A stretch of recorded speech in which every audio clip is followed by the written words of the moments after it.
তো দেখো বন্ধুরা,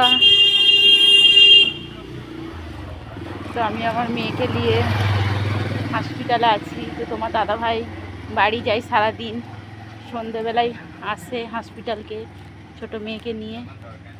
তো আমার মেয়ে একটা ওআরএস ঠান্ডা খেতে চেয়েছিল, তো আমি গিয়েছিলাম সেই ওআরএসটা আনার জন্য।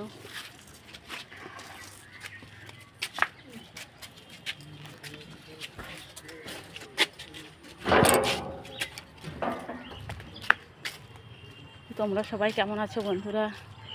আমি তোমাদের সামনে ভিডিও লাইক কমেন্ট শেয়ার করতে পারছি না,